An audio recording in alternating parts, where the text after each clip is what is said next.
Es uno de los grandes derechos de libertad creados por el constitucionalismo moderno, cuyo bien jurídico tutelado es la libre manifestación de las ideas, el cual tiene una diversidad de dimensiones de protección. Por una parte se encuentra la manifestación de las ideas en un ámbito informal, que sería el nivel más básico de protección del que gozamos todos cotidianamente, pero también se encuentra la libertad de difundir opiniones, información e ideas a través de cualquier medio, el cual también se ha conocido históricamente como libertad de prensa. Este derecho guarda una relación estrecha con otros derechos como el de réplica y el de acceso a la información. La libertad de expresión contiene dos vertientes según la jurisprudencia de nuestra Suprema Corte.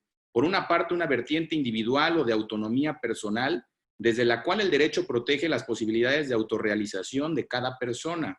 Y por la otra, una vertiente colectiva, desde donde el ejercicio de esta libertad permite la existencia de una deliberación pública.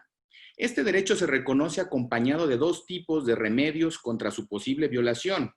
Por una parte existe una prohibición de censura previa y por la otra una prohibición de restricción por medios indirectos, como lo sería el abuso de controles oficiales o particulares, de papel para periódicos, de frecuencias radioeléctricas o de enseres y aparatos usados en la difusión de información o por cualquiera otro medio, y tecnologías de la información y comunicación encaminados a impedir la transmisión y circulación de ideas y opiniones.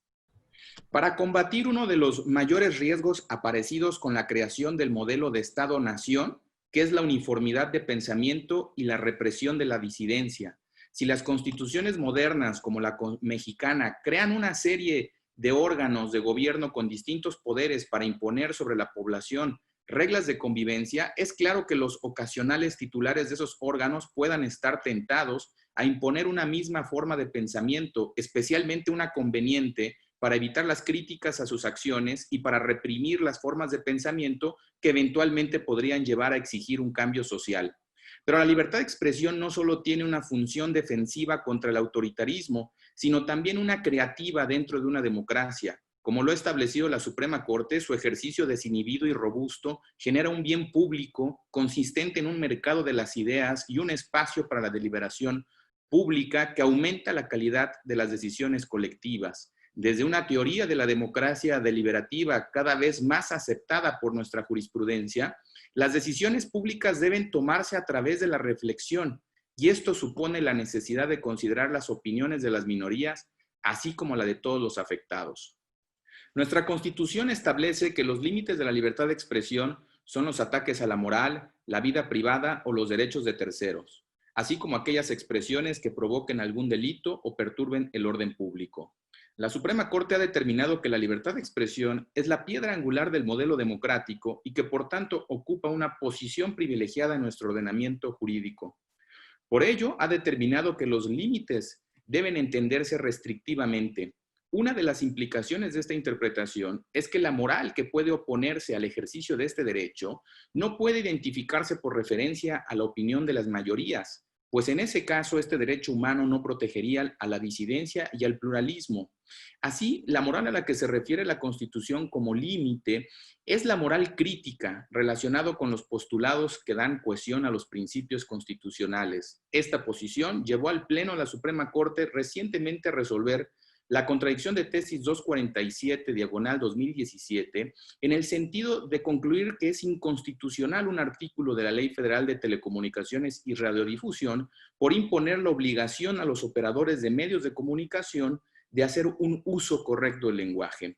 En distintos casos, la Corte, sin embargo, ha dicho que hay ciertas expresiones que deben entenderse excluidas del ámbito de este derecho, tales como los insultos, los discursos de odios, que son aquellos realizados para denigrar a las minorías.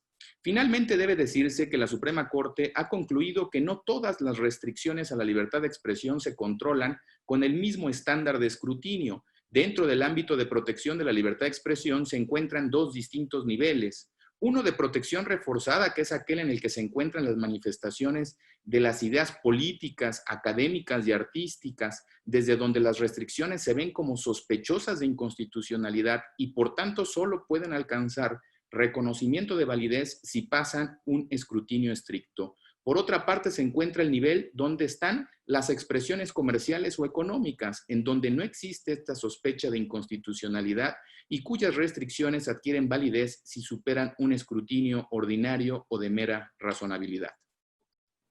Bueno, que como cualquier derecho humano, la libertad de expresión no se ha mantenido estático en su contenido. Los riesgos para su ejercicio no son los mismos que aquellos que tuvo en mente el constituyente originario. El principal cambio que podemos identificar es el de la ampliación en las fuentes de peligro. Si en un principio se consideró que el Estado era el principal potencial infractor de la libertad de expresión, hoy en día en una sociedad globalizada y postindustrial, los principales riesgos se asocian con la operación de un mercado global.